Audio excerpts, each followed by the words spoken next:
कर तैयार है। जय जय जय जय जय भीम, जय जय जय जय जय भीम, जय जय जय जय जय भीम। मैं पूरे देश में जाकर इस काम को कर रहा हूं कि अपने बहुजन समाज को कम से कम इस बात के लिए तैयार कर दो कि अब जातियों को छोड़ दो, समाज को जोड़ दो। क्योंकि जाति कुदरत ने नहीं बनाई, जाति उसी ने बनाई जिसने हजारों साल तक हमारा शोषण और उत्पीड़न किया। जातियों को जिंदा रखोगे तो जाति की वजह से उत्पीड़न जिंदा रहेगा। जब तक तुम जातियों में बने रहोगे तब तक जाति की वजह से तो उत्पीड़न चलता रहेगा। अगर आप शोषण से मुक्ति चाहते हो, उत्पीड़न से मुक्ति चाहते हो, तो पहले जाति से मुक्त हो जाओ। जाति ब्राह्मणों ने बनाएगा। आप जान गए ना, तो क्या तुम जाति छोड़ने को तैयार हो? मैं पूछूं, क्या तुम जाति छोड़ने को तैयार हो या नहीं? जब तुम जाति छोड़ दोगे, समाज को जोड़ दोगे, तो मैं दावे के साथ कह सकता हूं डॉक्टर बाबा साहब अम्बेडकर का सपना साकार होगा। ना हो पाए तो मेरी गर्दन कलम कर देगा।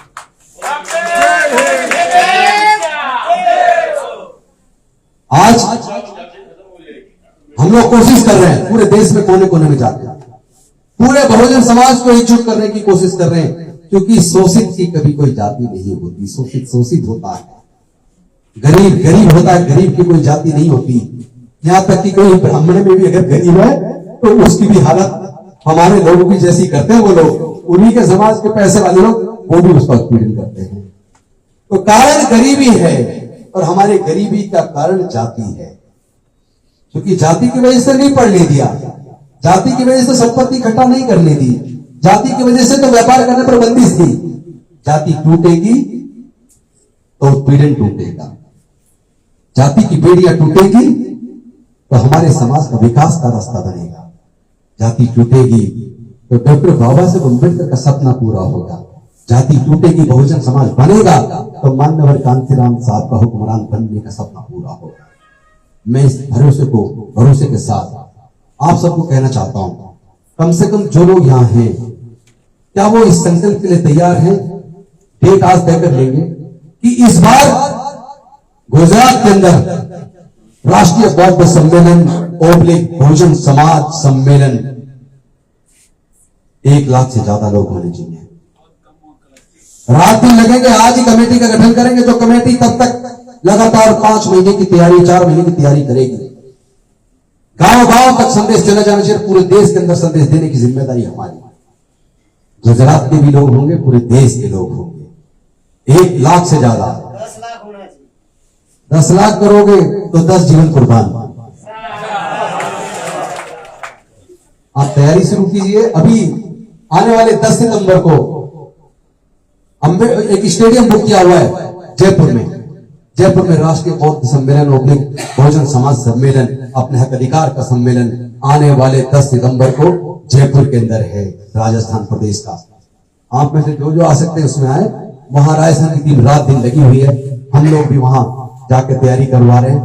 और गुजरात में भी आके मैं तैयारी करवाऊंगा, एक एक जिले में जाऊंगा आपके साथ।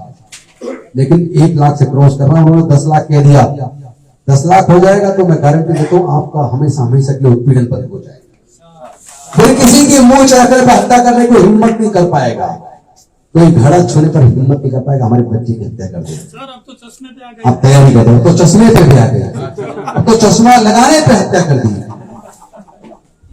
इतने कमजोर भी हम नहीं हैं, हम वही 500 महारों वाला खून है जिस दिन अपनी पर आ गए मिटा दिया है। लेकिन इसके साथ मेरे शब्द ध्यान से सुनना, जब तक उसको अपने ऊपर अंगीकार नहीं करोगे तब तक उत्पीड़न से मुक्ति नहीं मिलेगी। इसको मैं 2 लाइन के शेर के माध्यम से बताऊंगा। मिटा दे अपनी हस्ती को अगर मर्तबा चाहता है, मिटा दे अपनी हस्ती को अगर मर्तबा चाहता है, कि दाना खाक में मिलकर गुल गुलजार होता है। क्या बात। जिस तरह आप जमीन को जोतते हैं, उसमें बीज डालते हैं, पहले वो बीज सड़ता है, अपने अस्तित्व को मिटा देता है, उसके बाद अंकुरित होकर पौधा निकलता है, फिर वो फल देता है, फूल देता है। सब तरह की मतलब इतनी छोटी सी चीज से भी सीख ली जा सकती है। जो लोग अपने आप को मिटाने को तैयार हो जाएंगे वो समाज का निर्माण कर देंगे। वो भारत से शोषण को हमेशा के लिए मिटा देंगे। क्या आप सब तैयार हैं? बहुत बहुत धन्यवाद। बस ये ध्यान रखना, कोई भी संगठन हो सबको साथ लेके चलना है।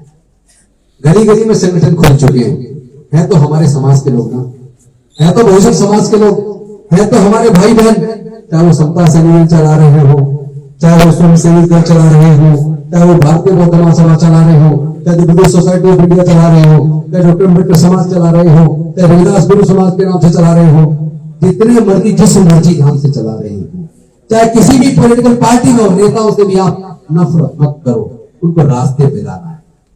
क्योंकि कोई भी बड़ा काम जब तक आप सत्ता पे काबिज नहीं होंगे, सम्राट अशोक अगर राजा ना होते तो पूरी दुनिया में बुद्ध का धर्म ना फैलता, बहन मायावती अगर मुख्यमंत्री ना बनती तो दलित प्रेरणा स्थल नोएडा में ना बनता, डॉक्टर अम्बेडकर स्मारक लखनऊ में ना बनता, अगर खड़गे जी देश के इतने बड़े रेलवे मंत्री या दूसरे विभागों के मंत्री ना बने होते तो कर्नाटक के गुलबर्गा के अंदर 78 एकड़ जमीन में कितना शानदार बौद्ध विहार ना बनता। बड़े काम सरकारों के निर्णय से हजारों करोड़ खर्च हो सकते हैं, हम सब लोग चंदे से करें तो 100 करोड़ करने में हमें बड़ी मेहनत करनी पड़ेगी। इसलिए सरकारें हमारे कहने पे चले, क्योंकि वोट देकर हम चुनते हैं। इसके लिए मैं कह रहा हूं समाज को तैयार करो, इतना मजबूत कर दो, क्योंकि बाबा साहब ने इतनी कीमती चीज दी है, 1 man 1 vote 1 vote 1 value. Minimum common program बनाओ, समाज का मिनिमम कॉमन प्रोग्राम बनाओ, उससे जोड़ो कौन किस पार्टी में इसका मतलब नहीं है, इन मुद्दों से अगर सहमत है इस मुद्दे पर हमारे साथ मिलकर लड़ो। आप जिस पार्टी में रहे हमें कोई इतराज नहीं है, लेकिन क्या आप इस समाज के होने के नाते इस समाज के हक अधिकार के लिए लड़ने के तैयार है या नहीं है? क्या आप जहां संसद के अंदर या विधानसभा के अंदर है वहां समाज की आवाज बनने के लिए तैयार है कि नहीं है? अगर नहीं बनोगे अगली बार तुम्हें जीतने नहीं देंगे। ऐसे किसी भी नेता को जो संसद में विधानसभा में बाबा साहब के दिए रिजर्वेशन तक पहुंच गया, लेकिन बाबा साहब की इच्छा के हिसाब से समाज की आवाज नहीं बनता, उत्पीड़न के खिलाफ नहीं बोलता, गुलाम बन जाता है, ऐसे लोगों को हम अब सत्ता में नहीं जाने देंगे, जीतने नहीं देंगे। इसके लिए समाज को तैयार करना है, पूरे देश में तैयार करना है। अगर आपने तैयार कर दिया फिर देखना आपके किसी नेता की इतनी हिम्मत नहीं है कि संसद में विधानसभा में जीत कर चला जाए और उसके बाद आपके लिए उसके घर के दरवाजे बंद हो जाए, फिर वो आपकी आवाज ना बने, किसकी हिम्मत नहीं। मिनिमम कॉमन प्रोग्राम बनाना है, सारे जितने संगठन चल रहे हैं समाज को उनको एकजुट करना है, मर्ज करने की बात मत करना। जो 20 साल से चल रहा हो कह रहा मैं पुराना हूं मैं क्यों मर्ज करूं, मर्ज मत करो, अपना अपना चलाओ, लेकिन मिनिमम कॉमन प्रोग्राम में जब भी मुद्दा कोई समाज का आ जाए उस मुद्दे में सब एकजुट होकर लड़ो। जैसे ये सब लड़ते हैं ना, आरएसएस के सिस्टर कंसर्न अपने मुद्दों पर एकजुट होकर लड़ते हैं, उसी तरह जब समाज का कोई मुद्दा है हम किसी भी संगठन से किसी भी पॉलिटिकल पार्टी से एकजुट होकर इस लड़ाई पर लड़ेंगे। ये न्याय की लड़ाई है, ये समता मूलक समाज के निर्माण की लड़ाई है, हम सब ऐसा करेंगे। बहुत बहुत धन्यवाद। तो मिनिमम कॉमन प्रोग्राम बनाना है, हमारे उत्पीड़न के कारण आपको पता है और हमारे आगे बढ़ने का रास्ता कहां से निकलेगा वो भी आपको पता है। आपको सिर्फ बुराइयों को छोड़कर अच्छे मार्ग पर चलना है और वो मार्ग बुद्धि के धम्म में है।